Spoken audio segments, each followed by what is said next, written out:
So how do you actually rank at the top of Google? Well, in this video, I'm going to allow you to remove all of the confusion through a simple system that I've followed for years and years and years. People, I think, in the SEO industry really tend to overcomplicate things, and they really seem to think that there's some next ranking secret and that Google's adding in these little, micro edits that's, changing the whole way the algorithm works. The algorithm actually works in very one same premise, and it has for years. And in this video, I'm going to talk about one thing that I have just made sure 110% that I've implemented into my SEO sites and any website that I'm trying to rank on Google that has yielded insane results. And by the way, if you don't subscribe right now, I'm going to hack you. Find your money websites, get those URLs, and I'm going to go to the greasiest, dirtiest Fiverr gig, and I'm going to buy a negative SEO package. Unless you subscribe. So make sure you do. So I did a poll in the proper SEO group. You can actually join it on Facebook if you're interested. It's my group and we've got, over 36,000 people in it at the point of shooting this video. But what I was really surprised about when I did this poll was the amount of different factors that people actually put in here. So I asked what was the number one ranking factor, and other than everyone who trolled me saying it depends and your mum, I got some, pretty mixed answers. People were really talking about content, links, talking about, having knowledge, content again, EAT, having a website. Thank you, Matt. So there was lots and lots of really different answers, but really they both premised around content and links, which are the main two things. But even around here, people were talking about, content relevancy, different types of things that actually went into the picture, which really surprised me because everyone has a really, really different view. So the truth is there's a lot of noise out there and people are talking about a million different ranking factors, and that's why a lot of SEOs really don't have a clear-cut and simple approach to this whole thing. So what I'm going to do is I'm going to dive in here and explain to you what I feel is the biggest thing that you need to be working into your SEO campaigns on and off page perspective. So the reality is now that Google almost looks like a human, okay? They've got so good at understanding English. The English language has been something that Google has got really, really good at over the last couple of years understanding. And it used to be that what Google would do is they would come to a website and they would see some words on the page. So let's say they saw the word blue, yellow, and let's say they saw the word blue again, right? And essentially what they would do is they would read the words for as they are, and they would come on and they would say, okay, this guy has blue mentioned once and twice, so he has 2 points for blue. That means he's in a really, really good position to rank for the word blue because he has these words mentioned on his webpage. And the truth is, this doesn't really work anymore. It used to be a way back in the day, you could just keyword stuff and chuck in tons of words because Google just read the words for as they were. They looked at the amount of times you mentioned those words and they ranked you based on that. Nowadays is a little bit different. Now Google really understands the relationships between words, okay? So they understand that when somebody talks about blue, that typically speaking, they're going to mention other words too to validate the word blue. So instead of just mentioning the word blue, they'll mention things like blue, and then they'll mention color. They'll mention the word sky blue, right? All these different words that actually match up with blue.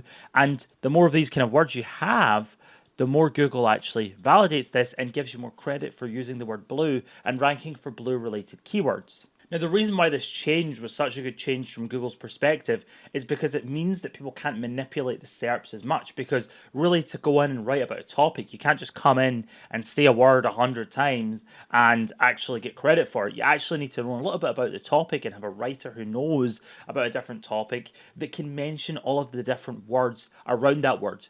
And this is typically called LSIs, and it's where Google sees the relationship between one word and another word. Now, the problem that this poses is because they understand things so well, as an SEO person who comes in to manipulate the SERPs, it's actually really, really easy for you to mess things up. And this is where you can get hit with algorithm updates or cause, dramatic problems to your site. And it usually comes down to something to do with this that I'm going to explain right here. So if I was to draw this right here, okay, I'm just going to do a little fancy drawing for you. Top of the range, Picasso piece here. If I was to draw that right there, what would you call that, okay? You would look at this and you would call this a house, okay? And okay, a house, Gary, so what's your point? Well, let me draw the exact same thing again. Another masterpiece. Let's not just spot the difference because I know that roof is a little bit too much of a TP, but let's say they're the exact same thing, okay? But this time, what I do is outside the building, I do a very shady car park, okay, with cars in it, okay? And then inside the same building, I actually add shelves and put food produce on the top of the shelves, and we have a checkout counter, okay, that, takes money. What is this now? Okay. And probably what you would regard this as is like a store or a shop, right? Now, by adding a couple of things to the house in a very badly drawn way, I've completely changed the meaning of what that was, okay? It was the same building, the exact same structure, the same windows, the same door, everything's the exact same, but by adding in some extra bullshit, I actually changed the premise of the entire thing. Now, why does this matter from a Google algorithm perspective? Well, the reason this matters is because Google understands English so well, if you send it things that aren't relevant, both in an on and off page perspective, and we'll talk about how to do this properly in a second. If you send it the wrong signals at any point in your ranking journey, Google can easily now get really, really confused because it understands the English language so well. And by giving it some of the wrong signals, you can actually completely throw it off and you can make it look in another direction as if your website's about something else or as if you're trying to do something else. And that's only because they can't look past the crap anymore and they actually try to understand everything at a really high level because their English algorithm is so, so good. Google essentially knows when you're trying to manipulate the SERPs now because they know the relationships between words so well. And if you don't come in with an understanding of a niche and say the right things, they're going to know instantly that you're an outlier and you don't know what you're talking about and you're just there to manipulate. Okay, so what I'm going to do here is I'm going to show you a strategy that you can use to apply this to an on and off page basis. Okay, so when I say on page, what I mean is on page. What I mean is your actual website itself. What is it you're going to do about this information to ensure that your website is well optimized? And the truth is, it's very, very difficult because in order to do this perfectly, you have to perfectly know the niche. So I would recommend a couple of things. First thing I would do is use Surfer SEO. Surfer is going to allow you to correlate your content with everyone else that's ranking in the SERPs right now. I've actually left a link to Surfer SEO up below. Click the link and sometimes they give a discount for people who promote it, so check that out. But Surfer SEO allows you to essentially come in and do your articles in the same way that everyone else is doing in the SERPs and mention the same words as they are. And that's really, really important from a semantic understanding because, again, you're telling Google, this is a house and this is what everyone else is calling a house, and I'm actually coming in and using those words. The other thing you're going to want to do is pay good writers, okay? There are some other ways you can do this to get words in the mix that, are not commonly on the SERPs and that are very valuable, but one of the best ways to do that is to get good writers. Actually get somebody who understands the topic that you're writing about, or write it yourself if it's your website, and make sure that the content is good. Google, at the end of the day, is probably going to reward articles that are very, very good, not only from a point of view of actually reading the words and understanding what the article's about, but from the point of view of you actually coming in and reading this article. Is going to have a really good retention rate, click-through rate, and all that stuff because the content is good. So paying for good writers has never been more important with that information, and you should be making sure that you embed that onto the on-page of your campaigns. So for the off-page side of the equation, okay, the off-page is like your backlinks, basically, okay? So the links that are coming into your website, what is it you're going to want to make sure you do in order to get this part of the process right? Well, the first thing I recommend is that you create a list of words, okay, which you feel are important relevance words for both your page and for your content on your website that you're going to link to. So the reason why I say this is what you want to do is, let's say you're trying to rank for best cat food, right? Food. You're going to know that there's other words for like cat. So cat, there might be like kitten, right? And for best, there might be the word top, okay? And for food, there might be the word meal, right?